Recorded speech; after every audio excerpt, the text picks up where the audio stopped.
테슬라가 주행 데이터를 모았고 엄청난 데이터 센터를 구축을 했고 이걸 통해서 이 규칙을 뽑아내는 건데요. 지금 테슬라가 버전 FSD 14와 15, 16으로 가는 것은 정말 엣지 케이스는 수많은 정말 무한대에 가깝게 있다라는 거고 이것에 계속해서 근접해 가고 있는 거죠.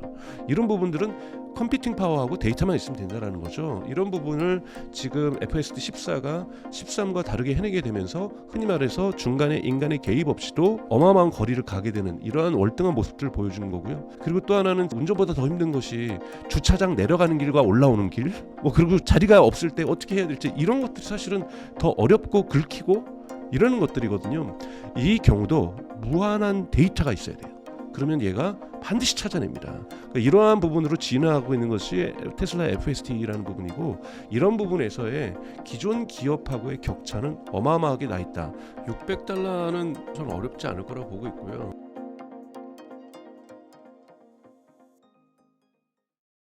안녕하세요. 인터뷰 진행을 맡은 카프카입니다. 오늘은 강정수 박사님 모시고 AI 기업들에 대해서 이야기 나눠보도록 하겠습니다. 박사님 안녕하세요. 안녕하세요. 네, 간단하게 인사 부탁드립니다. 제가 송정길 TV에 나온 지 이제 꽤 돼서 다들 아시겠지만 저는 경영학하고 경제학 전공자, 기술 전공자는 아닙니다. 그래서 저는 기술이 어떻게 시장을 재편하고 만드는지 이런 쪽으로 공부를 했고 관련된 사업도 했고 이렇게 일을 진행하고 있으면서 유튜브나 방송에서 여러분들 자주 뵙고 있습니다. 반갑습니다. 네. 최근에 테슬라가 분위기가 굉장히 좋은데요. 네. 테슬라 FSD 버전이 이제 14로 업데이트 되었다고 들었습니다. 네. 현재 이 테슬라의 자율주행 기술이 경쟁사에 비해서 좀 어떤 기술점 특이점을 넘어섰다 이렇게 보고 계신가요? 그럼요.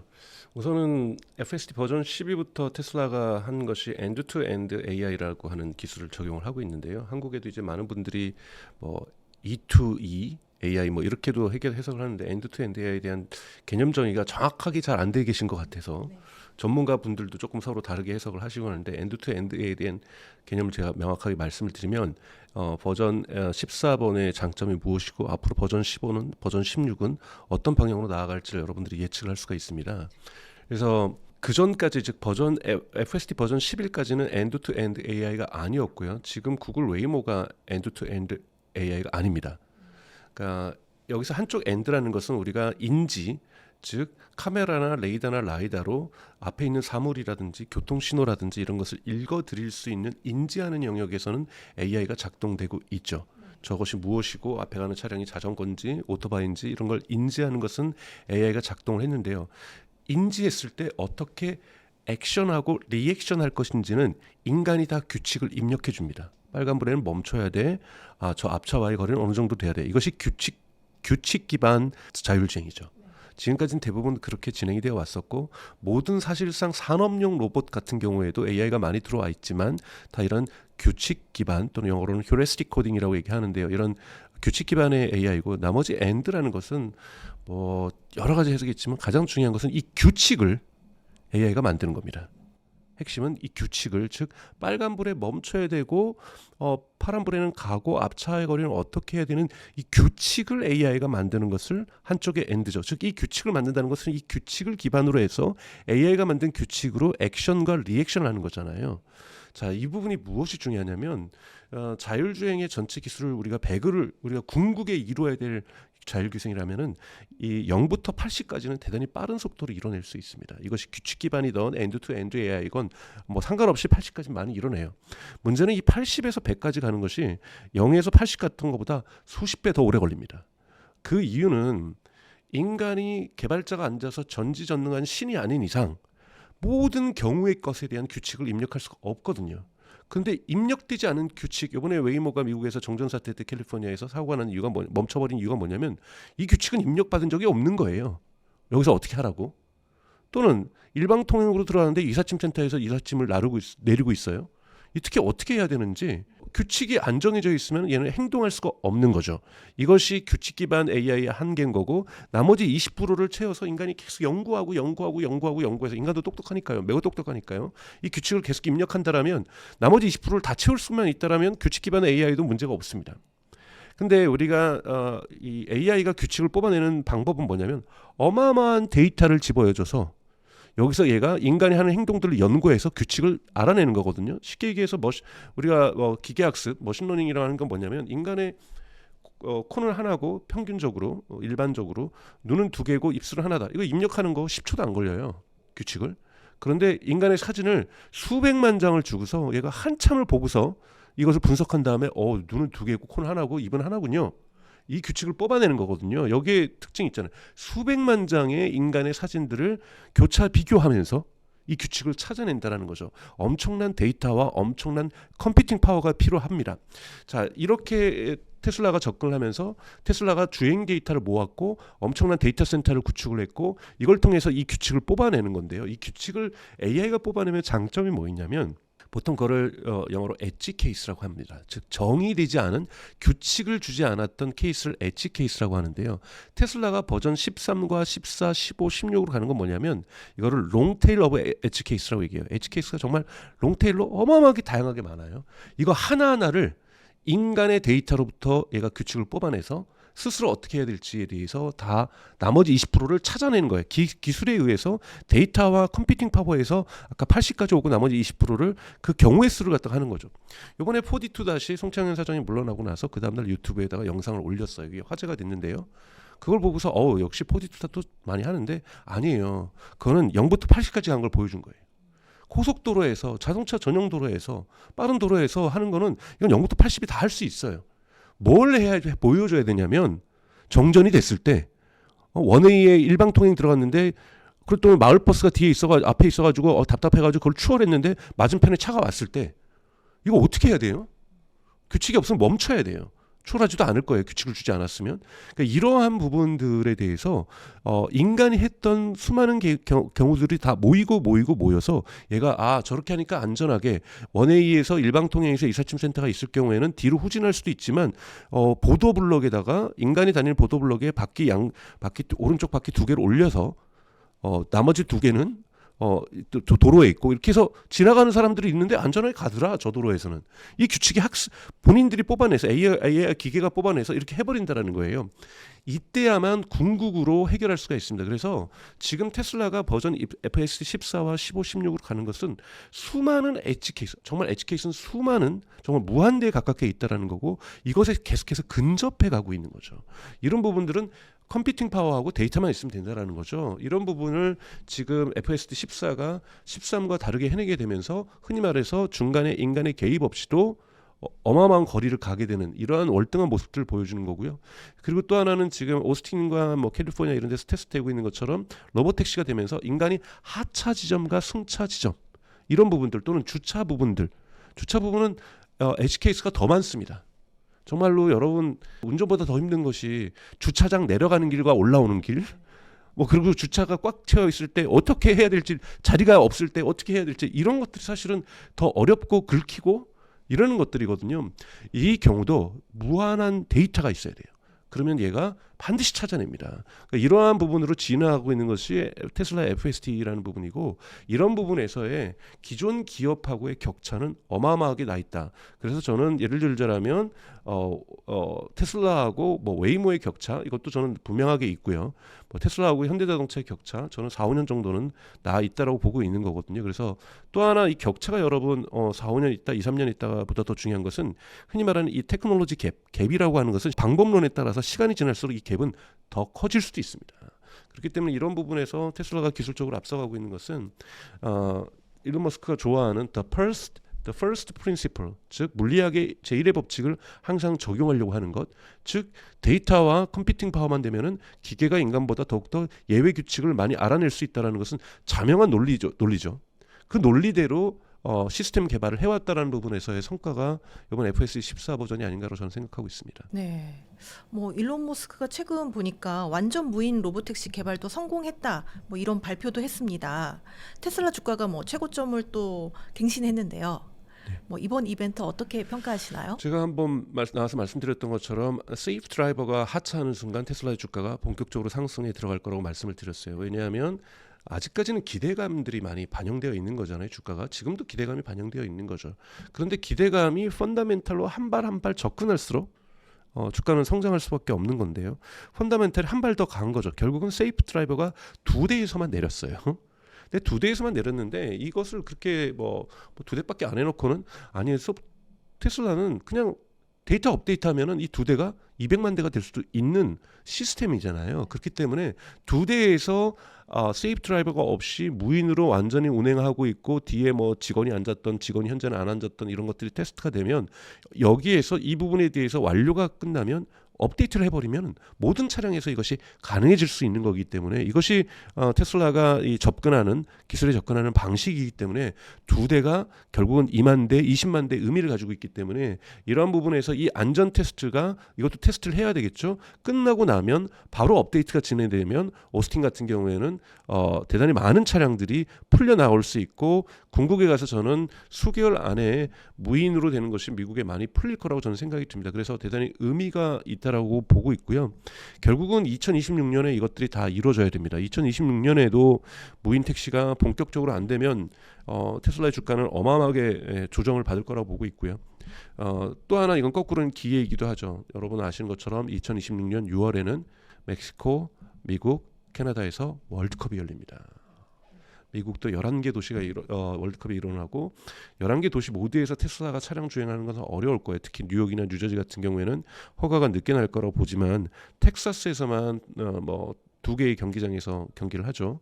그래서 뭐 텍사스라든지 마이애미라든지 몇 개의 조금 규제가 완화된 지역에서 사이버 캡을 4월부터 생산하겠다고 하는데 뭐 5월 달부터 생산이 될 수도 있지만 이 차량이 일부 월드컵 지역에 풀릴 경우를 한번 여러분 상상을 해보시죠. 여러분들도 축구 경기를 대한민국 축구팀 응원하러 가실 거고 일부는 전 세계에서 사람들이 오잖아요. 그 사람들이 한번 생각을 해보세요. 얼마 전에 로보택시 앱이 한국에서도 다운로드 받아서 설치가 되고 가입이 돼요.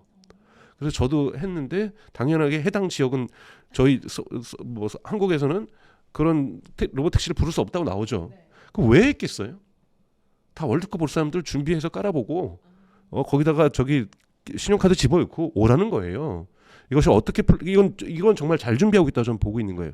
이것이 월드컵 때 전 세계 언론과 전 세계 소비자들과 축구 팬들에 의해서 테스트되고 경험치 된다라면 이건 전 세계적으로 이 로봇 택시라든지 자율주행이 확산될 수 있는 사회적 압력, 소셜 프레셔를 형성하게 됩니다.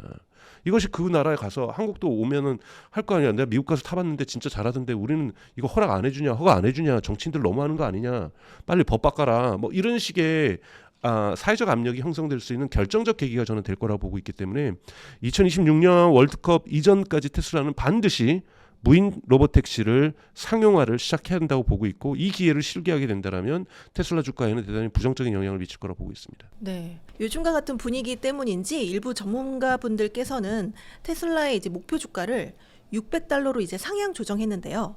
$600 달성을 위해서 테슬라가 좀 넘어야 될 과제 무엇이 있을까요? $600는 $100만 좀 넘으면 되는 거잖아요. 그거에 저는 어렵지 않을 거라고 보고 있고요. 그래서 $600가 아니라 중장기적으로 이제 얼마나 더욱더 발전할 수 있을까가 전 중요하다고 보는데요. 내년 2026년에도 다양한 조정은 있을 겁니다. 테슬라에 의한 조정도 있을 거고요. 테슬라 주가에 대한 테슬라가 원하지 않아도 매크로적인 상황에서의 조정도 분명히 존재할 겁니다.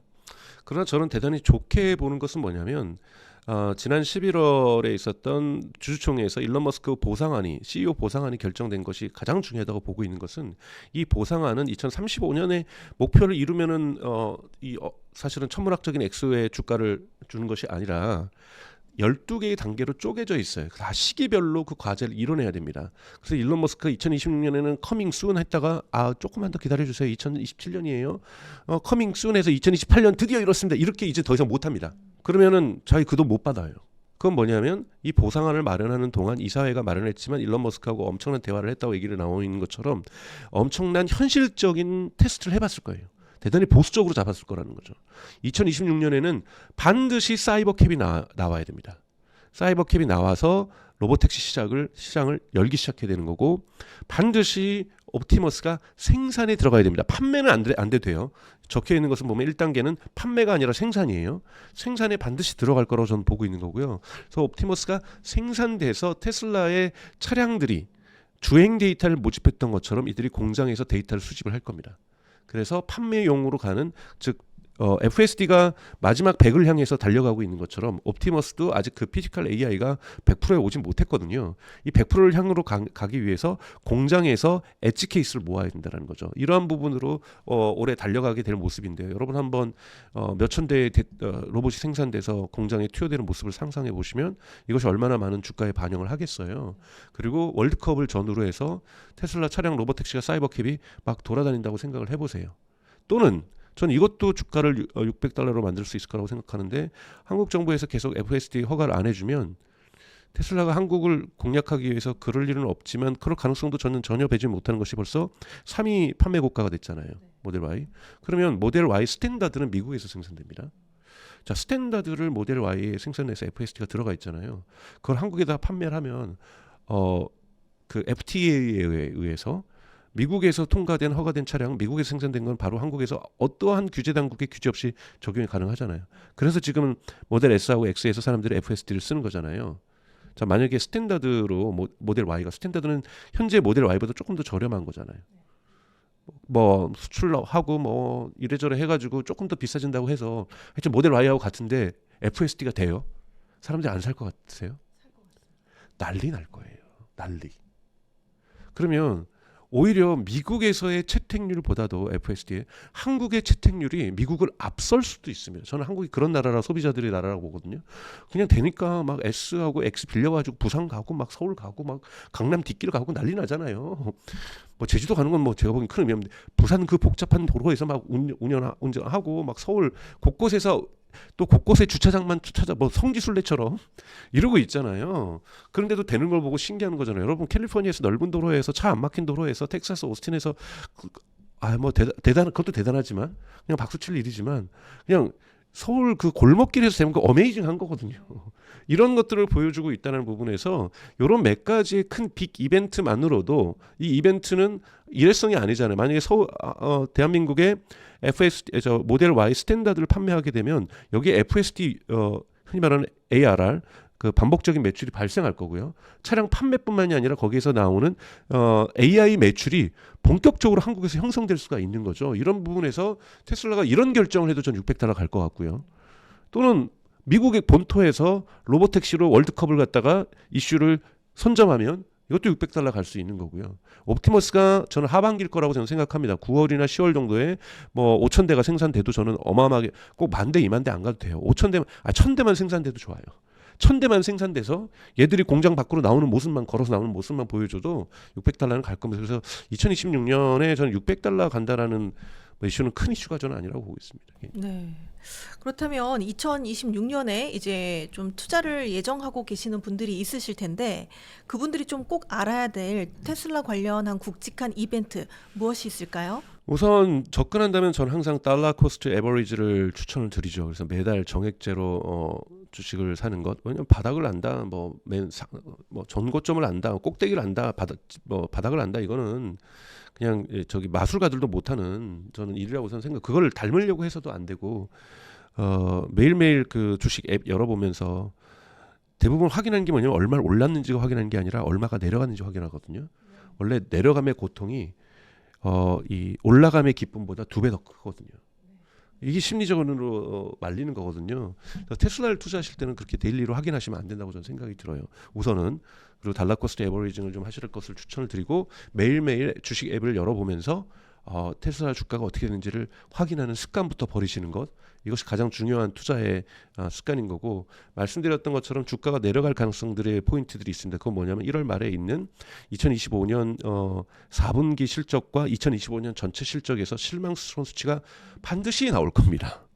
반드시 나오면 아무리 이 테슬라가 카 컴퍼니 자동차 회사가 아니라 AI와 로보틱스 회사를 하더라도 그래도 시장은 그래도 너무 안 좋은데 이렇게 나올 거거든요. 이러면 분명히 부정적으로 작용을 하면서 약간의 조정은 좀 발생할 수 있다. 라고 저는 당연하게 생각이 들고요.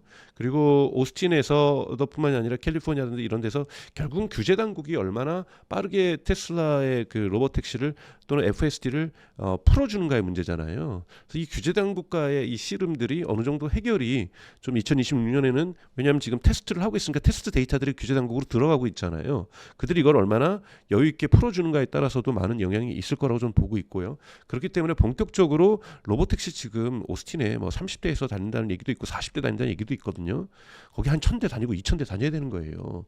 이런 일들이 이루어져야 2026년에 저는 주가가 본격적으로 펀다멘탈의 완전한 변화에 의해서 기대치와 스토리와 펀다멘탈이 합치가 되는 시점이 2026년일 거라고 저는 보고 있는 거고요. 그래서 내년도 또 사이버캡이 나오는 것, 그다음에 또 하나가 이제 내년에 이제 세마이 트럭, 이 전기차 트럭이 이제 생산을 준비를 하고 있잖아요. 2026년으로 지금 예고되고 있기 때문에 세마이 트럭이 상반기에 나올지 뭐 여름에 나올지 하반기에 나올지 모르지만 2026년에 세마이 트럭이 본격적으로 생산에 들어가는 것, 이것도 대단히 중요한 이벤트라고 좀 보고 있습니다. 네. 그렇다면 지금 테슬라가 그리고 있는 이 큰 그림이 어느 정도 완성되어 있다고 보시는지, 또 이 임계점을 넘어서는 때는 언제쯤이라고 보시는지요? 그러니까 결국은 여러분들이 믿어야 되는 것은 the first principle이죠. 그러니까 제1의 물리 법칙. 즉 이것을 인간에 의해서 조정되는 것이 아니라 이 방법론이 물리학적으로 가장 맞는 방법론인 거고요. 즉 소프트웨어를 중심으로 소프트웨어의 데이터와 컴퓨팅 파워를 제공해 줌으로써 방대한 데이터, 예외 조항에 대한 수많은 데이터들을 모을 때 결국은 완성할 수 있다라는 그 방법이 저는 옳다고 생각하고, 그 방법으로 궤도를 타고 가고 있는 거고, 만약에 100이라고 한다면 테슬라는 이제 90을 넘은 지점으로 들어오고 있는 거고요. 나머지 10%도 저는 시간과 속도가, 그러니까 시간과 데이터와 컴퓨팅 파워가 해결해 준다고 한다면, 이거는 두 가지, 그러니까 데이터만 입력하면 컴퓨팅 파워는 계속해서 증설하고 있으니까 그냥 시간이 해결해 주는 문제라고 저는 생각이 들어요. 그래서 결국은 AI가 완성되는 수준, 인간보다 지금 만약에 5배, 10배 안전하다면 이것이 50배, 100배 안전해주는 수준까지 도달하는 것은 저는 2027년 정도가 되면 분명하게 그 성과를 보여줄 거라고 좀 보고 있습니다. 그래서 이러한 궤도로 지금 탄탄히 가고 있기 때문에 이미 카 컴퍼니의 모습들은 벗어나고 있고요. 그래서 드디어 FSD가 적용되는 걸 여러분들 이미 유튜브를 통해서 한국 소비자들이 체험하고 있는 것을 간접 체험하고 계시기 때문에 이미 본궤도에 저는 마무리 단계에 들어왔다라고 보고 있습니다. 네. 그렇다면 뭐 테슬라에 대해서 지금이라도 이제 좀 투자를 망설이시는 분들, 투자를 좀 지금 들어가도 괜찮을 거라고 보시나요? 저는 이제 그러니까 여기다가 올인 하겠다. 내가 온 재산 플러스 대출 받아서 하겠다. 이건 당연히 적극적으로 말리는 거죠. 그냥 들어가고 또 조정받으면 들어가야지. 뭐 바이더 딥 좋죠. 근데 조정을 언제 받을지 어떻게 합니까? 가장 손해 보고 바보 같은 게 투자를 안 하는 거거든요. 손실을 보는 것도 좀 괜찮다고 봐요. 그러니까 테슬라에 대해서 저도 사실은 되게 방황을 사실 오래 했어요. 솔직한 얘기를 하면은 테슬라 주식 어느 정도 사놓고 너무 올라서 딴 거 사야지. 딴 거에서 많이 방황하다가 그냥 테슬라 사놨으면 되는 걸 갖다가 왜 그랬을까? 그랬을 때 지금 땅을 치고 후회하거든요. 그래서 뭐 후회도 뭐 그렇게 크게 안 합니다. 이런 건 감정 조절에 대단히 중요한 거기 때문에 저는 지금도 그래서 다시 꾸준하게 조금씩 사기 시작을 했는데요. 그래서 그런 태도로 접근을 하신다라면 저는 여러분 많이 사지 않습니다. 조금씩 사는 거기 때문에 그런 식으로 접근하는 거는 저는 앞으로 2, 3년간은 계속 해야 될, 주가가 $600를 가더라도 조금씩 사는 좀 습관들은 가져나가는 것이 좀 좋다고 생각하고 있습니다.